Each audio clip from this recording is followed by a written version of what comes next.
Monopoly क्यों competition से बेहतर है? आज की दुनिया में ज्यादातर लोग मानते हैं कि प्रतियोगिता यानी कंपटीशन ही सफलता की कुंजी है। लेकिन लेखक इस सोच को भ्रम मानते हैं। उनका मानना है कि असली इनोवेशन तब होता है जब आप कुछ ऐसा बनाते हैं जो किसी और ने नहीं किया है, जब आपके पास कोई प्रतियोगी यानी कॉम्पिटिटर ही ना हो। यही स्थिति एक मोनोपोली कहलाती है। मोनोपोली शब्द अक्सर नकारात्मक अर्थों में लिया जाता है, जैसे कि एक लालची कंपनी जो बाकी सबको खत्म कर रही हो। लेकिन लेखक कहते हैं कि अच्छी मोनोपोली जो नवाचार पर आधारित हो, समाज के लिए फायदेमंद होती है। ये कंपनियां बेहतर प्रोडक्ट देती हैं, लंबी सोच रखती हैं और टेक्नोलॉजिकली प्रगति को आगे बढ़ाती हैं। इसका एक उदाहरण है गूगल, जिसने बाकी सभी सर्च इंजनों को पीछे छोड़ दिया क्योंकि उसका प्रोडक्ट बाकियों से कम 10 गुना बेहतर था। एक मजबूत मोनोपोली के 4 प्रमुख स्तंभ होते हैं। प्रोप्राइटरी टेक्नोलॉजी, ऐसी तकनीक जिसे कॉपी करना मुश्किल हो और जो दूसरों से कम 10 गुना बेहतर हो। नेटवर्क इफेक्ट्स, जहां हर नया यूजर प्रोडक्ट की वैल्यू को बढ़ा देता है, जैसे फेसबुक के साथ हुआ। इकोनॉमीज ऑफ स्केल, जितनी बड़ी कंपनी उतना कम खर्च प्रति कस्टमर। स्ट्रॉन्ग बॉन्डिंग, ऐसा नाम जिस पर लोग भरोसा करते हैं और जिसे छोड़ना नहीं चाहते, जैसे एप्पल। मोनोपोली वाली कंपनियां छोटी छोटी लड़ाइयां नहीं लड़ती, बल्कि लंबी दूरी की सोचती है। इसके विपरीत ज्यादा कंपटीशन वाले क्षेत्रों में कंपनियां केवल जिंदा रहने के लिए संघर्ष करती हैं, जैसे एयरलाइन इंडस्ट्री। वहीं मोनोपोली वाली टेक कंपनियां भारी मुनाफा कमाती हैं। लेखक का मुख्य संदेश है, अगर आपका स्टार्टअप मोनोपोली बनने का लक्ष्य नहीं रख रहा तो वो बहुत छोटा सोच रहा है। असली तरक्की कॉपी करने से नहीं, कुछ नया बनाने से आती है, यानी 0 to 1 की दिशा में बढ़ने से। आप अगले अध्याय में जानेंगे कि कैसे छुपे हुए सीक्रेट्स को पहचान कर और उन पर विश्वास करके आप सफलता की नई ऊंचाइयों तक पहुंच सकते हैं। अध्याय 3, सीक्रेट्स, इनोवेशन और भविष्य को अलग नजरिए से देखना। हर बड़ी कंपनी की नींव किसी न किसी सीक्रेट पर टिकी होती है, ऐसा सच जिसे बहुत कम लोग जानते हैं या मानते हैं। लेखक के अनुसार आज भी दुनिया में ऐसे कई रहस्य छिपे हैं, लेकिन ज्यादातर लोग उन्हें ढूंढने की कोशिश ही नहीं करते। इसकी वजह है एक आम सोच कि जो भी खोजा जाना था वो पहले ही खोजा जा चुका है। लेखक इस सोच को चुनौती देते हैं। अगर आप एक सफल स्टार्टअप बनाना चाहते हैं तो आपको ऐसा सच ढूंढना होगा जिसे बाकी लोग नजरअंदाज करते हैं या अस्वीकार करते हैं। इसके लिए 2 चीजों की जरूरत होती है, सोच की स्वतंत्रता और समाज की सामान्य मान्यताओं को चुनौती देने का साहस। इसी सोच के चलते लेखक इंटरव्यू में एक सवाल पूछते हैं, ऐसा कौन सा महत्वपूर्ण सच है जिससे ज्यादातर लोग आपसे सहमत नहीं होंगे? इस सवाल का अच्छा जवाब वही दे सकता है जो खुद से सोचता है, और वही सोच इनोवेशन की ओर ले जाती है। प्रगति यानी प्रोग्रेस के 2 प्रकार होते हैं। हॉरिजॉन्टल प्रोग्रेस, जब आप किसी पहले से मौजूद चीज की कॉपी या सुधार करते हैं, जैसे 1 से n तक जाना। वर्टिकल प्रोग्रेस, जब आप कुछ नया बनाते हैं जो पहले कभी नहीं था, यानी 0 से 1 तक का सफर। वर्टिकल प्रोग्रेस मुश्किल होता है, लेकिन यही सच्ची इनोवेशन है, और इसके लिए जरूरी है कि आप भविष्य को स्पष्ट रूप से देख सकें। भविष्य के बारे में सोचते वक्त लोग 4 मानसिकताओं में बंटे होते हैं। 1, इंडेफिनिट पेसिमिज्म, भविष्य बुरा होगा लेकिन कुछ नहीं किया जा सकता। 2, डेफिनिट पेसिमिज्म, भविष्य बुरा होगा इसलिए तैयार रहो। 3, डेफिनिट ऑप्टिमिज्म, भविष्य अच्छा होगा और हम उसे प्लान के जरिए हासिल करेंगे। 4, इंडेफिनिट ऑप्टिमिज्म, भविष्य अच्छा होगा लेकिन कोई ठोस योजना नहीं। आज की दुनिया ज्यादातर इंडेफिनिट ऑप्टिमिज्म पर जीती है। लोग मानते हैं कि सब अच्छा होगा, लेकिन दिशा नहीं होती। इसलिए कंपनियां कुछ नया करने की बजाय वही पुरानी चीजें थोड़ा थोड़ा सुधारती रहती हैं। लेखक मानते हैं कि हमें फिर से डेफिनेट ऑप्टिमिज्म को अपनाने की जरूरत है। विश्वास कि हम भविष्य को बेहतर बना सकते हैं और उस दिशा में ठोस कदम भी उठा सकते हैं। असल इनोवेशन तब शुरू होती है जब आप नकल छोड़कर कुछ नया सोचने और करने की जिम्मेदारी लेते हैं। अगले अध्याय में आप जानेंगे कि अगर आपकी टीम, संस्कृति और कंपनी स्ट्रक्चर सही नहीं है तो सबसे अच्छे आइडिया भी फेल हो सकते हैं। अध्याय 4, लोग, संस्कृति और टकराव। चाहे आइडिया कितना भी बेहतरीन क्यों ना हो, अगर उसकी नींव कमजोर है तो वो जरूर गिर जाएगा। लेखक बताते हैं कि किसी स्टार्टअप की सफलता सिर्फ उसके प्रोडक्ट या मार्केटिंग स्ट्रैटेजी पर नहीं, बल्कि उसकी कोर टीम, आंतरिक संस्कृति और टकराव को संभालने की क्षमता पर भी निर्भर करती है। स्टार्टअप शुरू करते समय सबसे महत्वपूर्ण निर्णय होता है सही को फाउंडर चुनना। एक स्टार्टअप किसी लॉन्ग टर्म रिलेशनशिप जैसा होता है। अगर इसका आपके वैल्यूज में मेल नहीं है तो समय के साथ संघर्ष बढ़ता है और कंपनी टूट सकती है। लेखक ने खुद एक ऐसा अनुभव साझा किया जहां 2 फाउंडर्स एक दूसरे को अच्छी तरह से नहीं जानते थे और उनकी असहमति ने पूरे इन्वेस्टमेंट को डुबा दिया। फाउंडिंग टीम के अलावा कंपनी की संस्कृति यानी कल्चर भी बेहद अहम होती है। ये सिर्फ ऑफिस की सुविधाओं या मजेदार माहौल तक सीमित नहीं होती, बल्कि इसमें विश्वास और विचारों की एकजुटता शामिल होती है। पेपैल की शुरुआती टीम इतनी जुड़ी हुई थी कि बाद में कई सदस्यों ने मिलकर नई कंपनियां शुरू की। ये एक मजबूत संस्कृति का नतीजा था। लेखक कहते हैं कि स्टार्टअप में पहले कुछ कर्मचारियों यानी अर्ली हायर्स का चयन बहुत सोच समझ कर करना चाहिए। हर व्यक्ति का प्रभाव कंपनी की दिशा तय करता है। फुल टाइम कर्मचारी कंसल्टेंट से बेहतर होते हैं क्योंकि वे ज्यादा कमिटमेंट के साथ काम करते हैं। शुरू में हाई सैलरी देना भी खतरनाक हो सकता है क्योंकि इससे विकास की प्रेरणा कम हो जाती है। इसके बजाय इक्विटी या परफॉर्मेंस बेस्ड बोनस ज्यादा प्रभावी होते हैं। आपको ये भी समझना चाहिए कि टकराव यानी कॉन्फ्लिक्ट अवश्य होगा, जैसे प्रोडक्ट क्वालिटी और प्रॉफिट के बीच।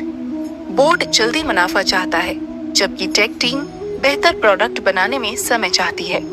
ऐसे अंतर स्वाभाविक है, लेकिन इन्हें शुरुआती समझौतों और स्पष्ट बातचीत से सुलझाना जरूरी है। मजबूत नींव केवल गिरने से बचाव नहीं करती, ये आपकी कंपनी को विस्तार करने की शक्ति देती है।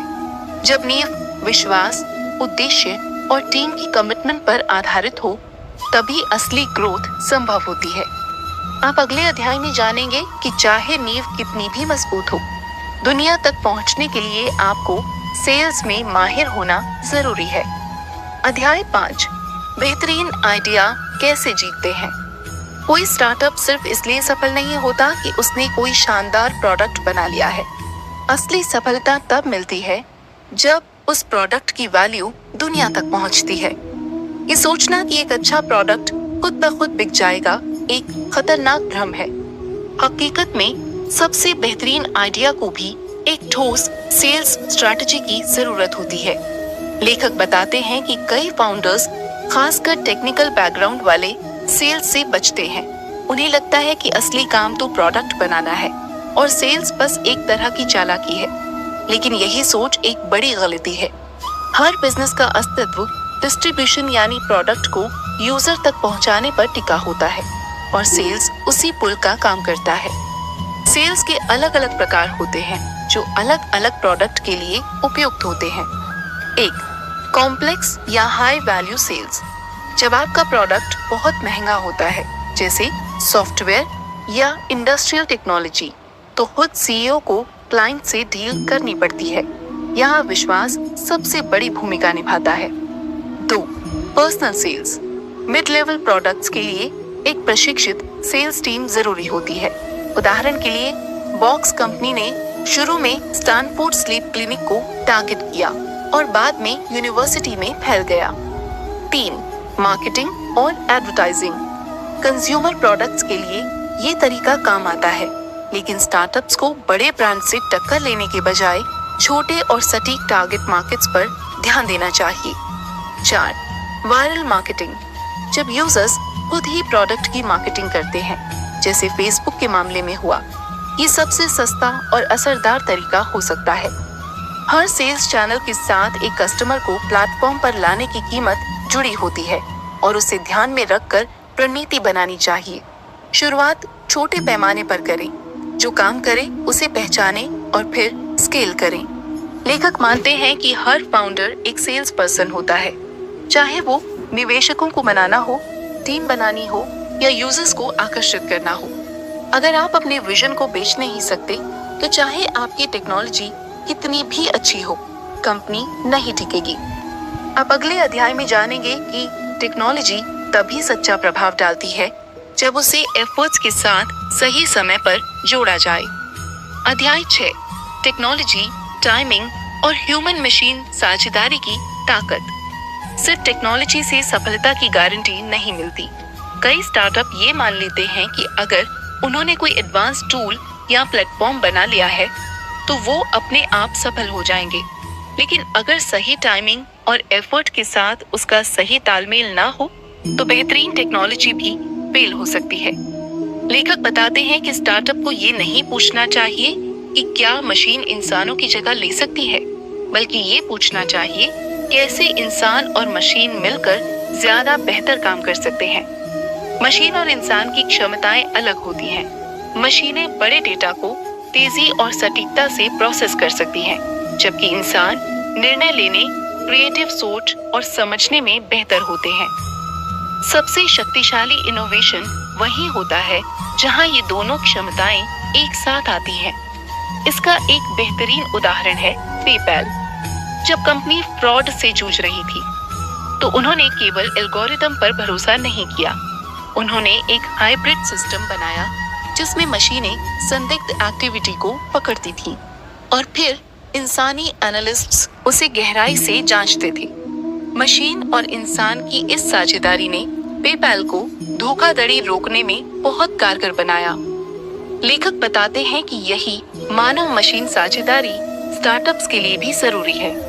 सब कुछ ऑटोमेट करने की कोशिश अक्सर नुकसानदायक होती है, खासकर वहां जहां मानवीय समझ की जरूरत हो, जैसे customer support, creative problem solving या लीगल एडवाइस।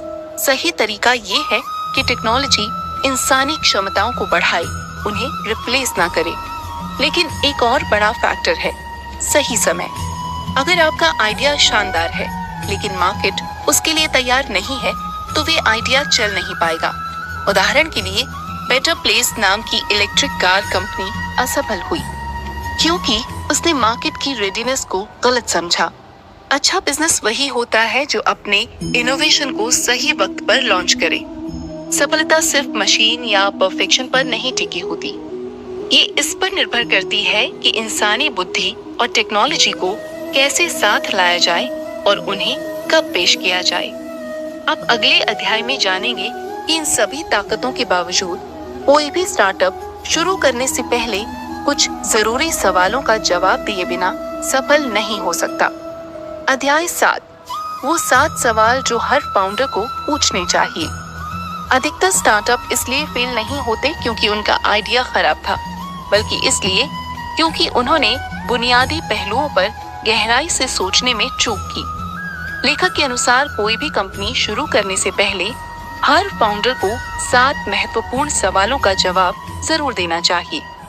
ये सवाल एक तरह की चेकलिस्ट है जो ये तय करती है कि आपका बिजनेस लंबे समय तक टिकेगा या शुरुआती रफ्तार में ही ढह जाएगा। 1. Engineering question. क्या आप ऐसा ब्रेक थ्रू टेक्नोलॉजी बना सकते हैं जो मौजूदा ऑप्शन से कम 10 गुना बेहतर हो? छोटी मोटी सुधारों से मोनोपोली नहीं बनती, उसके लिए लंबी छलांग जरूरी है। 2. Timing question. क्या यही सही समय है आपके बिजनेस को शुरू करने का? बहुत सी कंपनियां या तो बहुत जल्दी लॉन्च हो जाती हैं जब मार्केट तैयार नहीं होता, या बहुत देर कर देती हैं। सही टाइमिंग आपकी सफलता का सबसे बड़ा कारक हो सकता है। 3. Monopoly question. क्या आप किसी छोटे लेकिन केंद्रित मार्केट में बड़ा हिस्सा ले सकते हैं? शुरू से ही बड़े और भीड़ भरे मार्केट में उतरने के बजाय किसी छोटे से हिस्से में दबदबा बनाना और फिर फैलना ज्यादा प्रभावशाली रणनीति होती है। 4. पीपल क्वेश्चन, क्या आपके पास सही टीम है?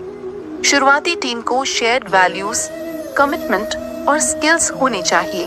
विशेषकर शुरुआती चरण में टीम की संस्कृति बहुत मायने रखती है। 5. डिस्ट्रीब्यूशन क्वेश्चन, क्या आपके पास सिर्फ प्रोडक्ट बनाने का ही नहीं बल्कि उसे यूजर तक पहुंचाने का भी प्रभावी तरीका है? बहुत सारे स्टार्टअप इसलिए असफल हो जाते हैं क्योंकि वे डिस्ट्रीब्यूशन की जटिलता को नजरअंदाज कर देते हैं। 6. ड्यूरेबिलिटी क्वेश्चन, क्या आपका बिजनेस अगले 10-20 सालों में भी टिकेगा? लॉन्ग टर्म सोच से कमजोर या अस्थायी आइडिया छट जाते हैं और टिकाऊ समाधान उभरते हैं। 7. सीक्रेट क्वेश्चन, क्या आपने ऐसा अवसर पहचाना है जिसे बाकी लोग नहीं देख पा रहे हैं? हर सफल स्टार्टअप किसी सीक्रेट पर टिका होता है, एक छिपा हुआ सच जिसे आपने पहचाना और उस पर काम किया। ये 7 सवाल किसी भी फाउंडर के लिए क्लैरिटी की बुनियाद है। अगर आप इनका आत्मविश्वास से उत्तर नहीं दे सकते तो शायद अभी कंपनी शुरू करने का सही समय नहीं है। आप अगले अध्याय में जानेंगे कि कैसे ऐसे छिपे हुए सीक्रेट्स को पहचानना और उन पर एक्शन लेना ही आपको भीड़ से अलग करता है। अध्याय 8, सीक्रेट्स खोजें और साहसिक सोचें। ज्यादातर लोग मानते हैं कि इस दुनिया में जितनी बड़ी खोजें होनी थी वो हो चुकी हैं। अब बस उसी का विस्तार या दोहराव बचा है। यही सोच लोगों को रिस्क लेने से रोकती है, उन्हें छोटे छोटे सुधारों में उलझा देती है और इनोवेशन की आग को बुझा देती है। लेखक इस सोच को गलत मानते हैं और खतरनाक भी। उनके अनुसार आज भी दुनिया में ढेरों सीक्रेट्स छिपे हैं, लेकिन उन्हें केवल वही ढूंढ सकता है जो देखने की हिम्मत रखता है। समस्या मानसिकता की है। स्कूल से लेकर ऑफिस तक हमें सिखाया जाता है कि नियम मानो, उम्मीदों पर खरे उतरो और दूसरों से थोड़ा ज्यादा करो। सवाल पूछने और चीजों को चुनौती देने को मना किया जाता है। यही सोच हमें उन छिपी हुई सच्चाइयों यानी सीक्रेट्स की खोज से रोकती है, जिन पर अगर काम किया जाए तो बड़ा बदलाव आ सकता है। लेखक बताते हैं कि लोग इन सीक्रेट्स को 4 वजहों से नजरअंदाज करते हैं। 1. छोटे छोटे कदमों को प्राथमिकता। समाज धीरे धीरे बढ़ने को ही सफलता मानता है। 2. फेल होने का डर। नया सोचने में जोखिम है और लोग अस्वीकृति या मजाक से डरते हैं। 3. संतुष्ट उच्च वर्ग यानी एलीट। जिसके पास ताकत है वे बदलाव नहीं चाहते क्योंकि आज की व्यवस्था से उन्हें लाभ हो रहा है। 4. सब कुछ खोजा जा चुका है वाली सोच। ये मान लेना कि अगर कुछ महत्वपूर्ण बाकी होता तो अब तक कोई और खोज चुका होता। लेकिन सफल स्टार्टअप कभी सुरक्षित सोच से नहीं बनते। वे तब बनते हैं जब कोई व्यक्ति ऐसा सीक्रेट देख लेता है जिसे बाकी सबने अनदेखा किया होता है और उस पर काम करता है। यही 0 to 1 जाने का असली रास्ता है। पहले से मौजूद चीज को बेहतर बनाना नहीं बल्कि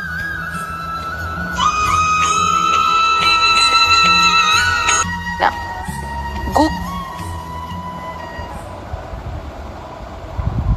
एक और सर्च इंजन नहीं था। उसने दुनिया की जानकारी को व्यवस्थित करने का बिल्कुल नया तरीका खोजा। स्पेस एक्स ने रॉकेट की लागत को स्वीकार नहीं किया, उसने उसे दोबारा इस्तेमाल करने की कल्पना की। भविष्य उनका है जो आम राय को चुनौती देते हैं और मानते हैं कि सबसे अच्छा अभी आना बाकी है। सीक्रेट्स वही मिलते हैं जहां कोई और नहीं देख रहा होता। आपको वही सोचना होगा जो कोई और नहीं सोच रहा और वही बनाना होगा जो कोई और नहीं बना रहा। अध्याय 9, सारांश। अब आप जानते हैं कि असली सफलता किसी भीड़ में सबसे आगे आने से नहीं बल्कि खुद की एक नई दुनिया बनाने से आती है। आपको किसी की अनुमति की जरूरत नहीं, सिर्फ साफ सोच, साहस और एक ऐसा विजन चाहिए जिसे दुनिया अभी नहीं समझती। याद रखें, पहले किसी छोटे मार्केट में मोनोपोली बनाओ, फिर स्केल करो। ऐसा सीक्रेट खोजो जिस पर कोई और ध्यान नहीं दे रहा। टेक्नोलॉजी से ज्यादा जरूरी है उसे बेचना और अपनाना। लेखक कहते हैं कि प्रतिभाशाली सोच दुर्लभ है, लेकिन साहस उससे भी ज्यादा। भविष्य कोई ऐसी चीज नहीं है जो अपने आप घटे, ये वो चीज है जिसे आप खुद बनाते हैं। आपने अब इस सफर को पूरा किया, प्रतियोगिता से बचने से लेकर मोनोपोली बनाने, सीक्रेट्स खोजने और भविष्य को दोबारा गढ़ने तक। अब बारी आपकी है। बोल्ड सोचें, जानबूझकर कदम उठाएं और 0 to 1 की दिशा में आगे बढ़ें। किताबें पर आरजे रेखा के साथ आप सुन रहे थे 0 to 1, जिसके लेखक हैं किताबें पर